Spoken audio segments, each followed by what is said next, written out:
Hello and welcome to my video look at the H96 Android box. This is a budget quad-core Android box. I'll put some specifications on screen for you to have a look at. Fairly standard package included with this, with the HDMI cable, power adapter, remote.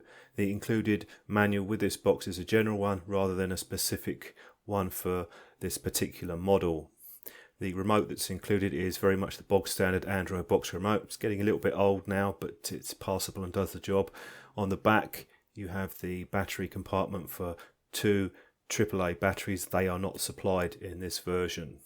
Definitely worth getting an Air Mouse or a mini touchpad keyboard if you can. Looking at the box, fairly standard size. This one has a matte top with glossy sides. And we have the 3 USB ports here and a full-size SD card slot.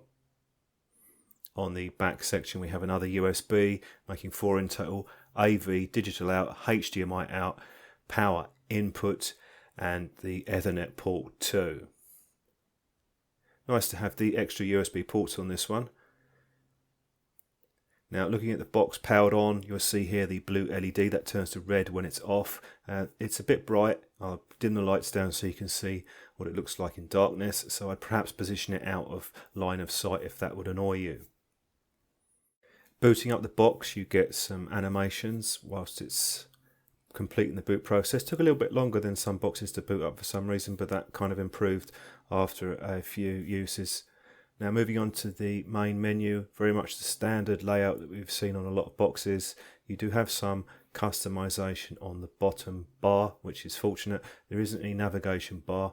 To add the apps or remove them, you can just select them from the menu here. Works pretty well. I think most users will be happy enough with that.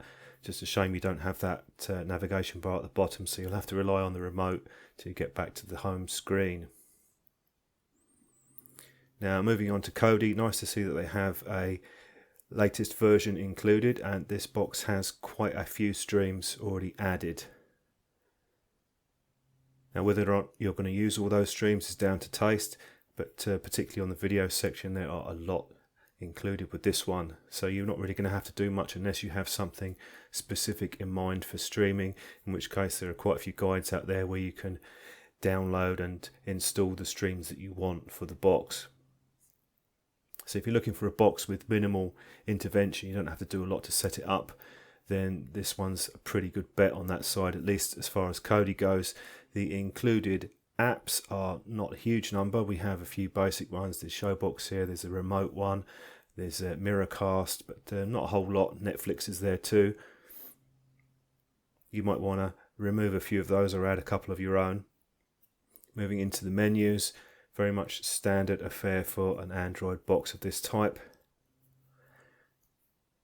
Looking at the storage, you have a fair amount left, and you can always use the SD card slot if you run low. Now I did check for a few updates and there wasn't any available at the time, so whether or not there will be remains to be seen. Some of these boxes have working updates and some don't. Didn't encounter any obvious issues using the box. There's one point to note though, you don't have Bluetooth included with this one, which is a bit of a shame. Some of the budget ones do have that available, so if you need Bluetooth you perhaps might want to look at another box, but for some people it won't be a huge issue. Running through the settings now, you can see here we're running Android 5.11, so we're not quite bang up to date, but it runs well enough for a box and certainly better than the KitKat versions. Now what I'm going to do now is run a few benchmarks just to give you an idea of the performance. This is Geekbench and we get a score of just under 1300, which is pretty much in line with what I'd expect for this chipset. Performance wise it's pretty good overall. It's not a high performance box, but it's quite a decent real world performance compared to some of the older dual core ones. Listing out here obviously comparing it to higher end devices, it's not going to compete with that, but it's certainly good enough for streaming. Running my 3D benchmark, I've been using this for a while now. It just gives you an idea of the gaming performance. Again, it's sort of middle of the road for this. It's quite acceptable for a bit of gaming. I got an average frames per second of 18.2, which is acceptable for the price point. It's not really aimed at hardcore gamers, but it did okay in this regard.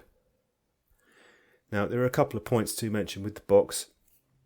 Firstly, the Wi-Fi I found needed a couple of attempts to connect, but after that it seemed to work fine, so whether or not there's an issue there doesn't particularly appear to be. Some boxes appear more sensitive to picking up signals than others. This was about average. It was nothing particularly bad or stand out about it. A few other areas to note, apart from the performance, which I thought was pretty reasonable overall for a budget box, and the value side is actually quite good. Kodi is loaded up with a lot of streams, so you're not going to have to do anything.